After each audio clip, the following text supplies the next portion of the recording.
Okay, so I'm creating this video just to show a few articles that I've kind of stumbled upon, I should say, and kind of just go through them quickly. And I'll give the links to all of these so that you can get the data yourself.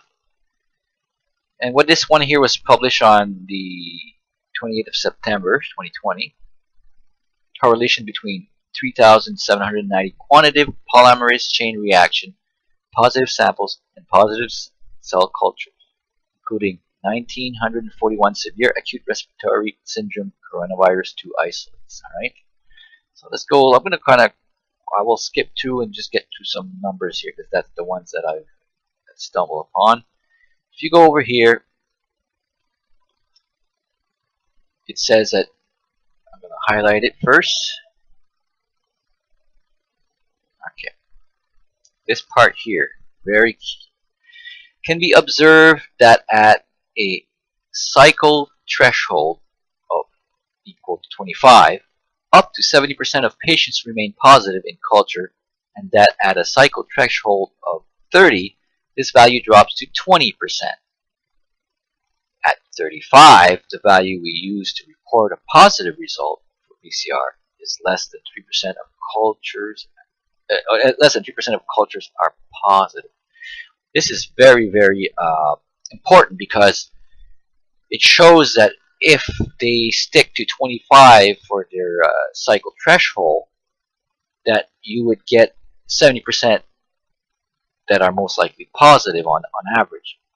That means that there are 30% that are false positive. That would imply a very importantly to retest the ones that are positive to see how many of those come out of there as actual. So if you get 2 positive tests, you probably have a good chance of being having COVID-19. So that would count as a case in this situation.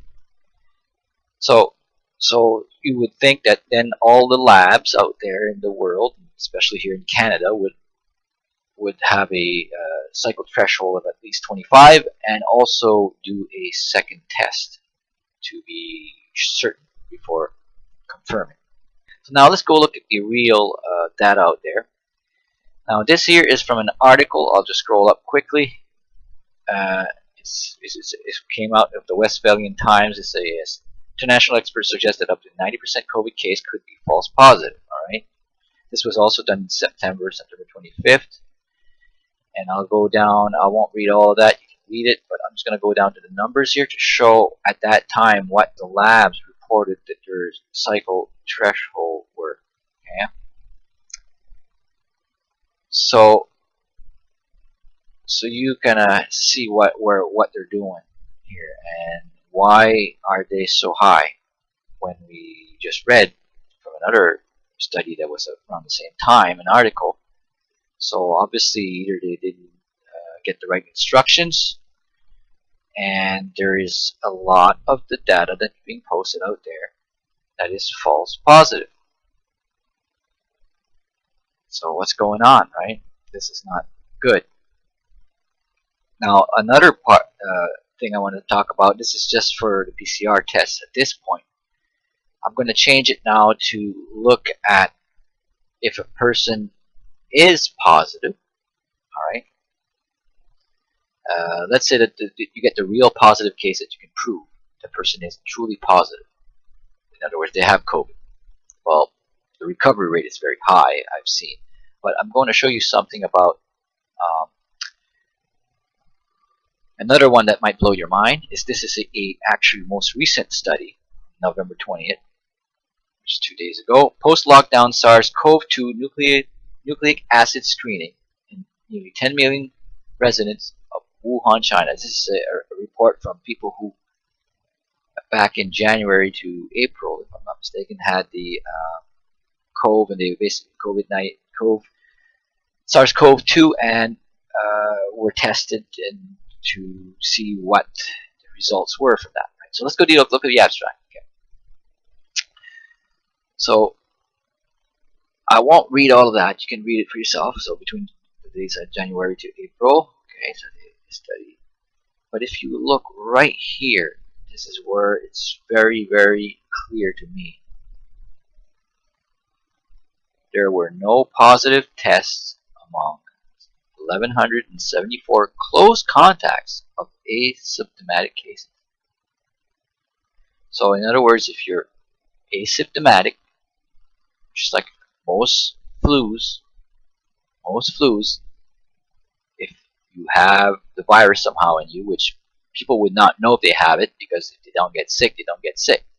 So that's part of nature's way of you are immune to it, or the virus as it comes into you, you probably get rid of it very fast without even knowing. You may have a slight headache or something, or small symptoms, but you may not feel any symptoms. Asymptomatic people do not shed the viruses. So this is no more than a normal flu from that finding right there. That explains a lot. So that's very, very important. So now, all of the cases which are very small, because the numbers are inflated by a false positive PCR test, of the cases left, those that are, let's say, COVID positive, people who do not show any symptoms, just like a normal flu, would not shed the virus and spread it to others. That's why in nature,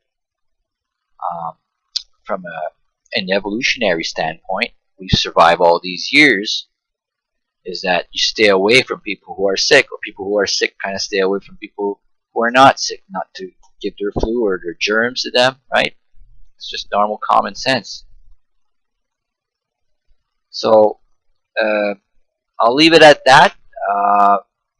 I just want to make sure that that was pretty clear. To me, it was very clear. And yeah, we'll go get some more data from there. Like I said, do read all the articles. I sometimes will look at the main thing and just get stuck on it, and I gotta go look back at stuff afterwards. But these ones were very clear. And there's other evidence as well, other articles out there. These are just some of many that shows that that things are not what they seem.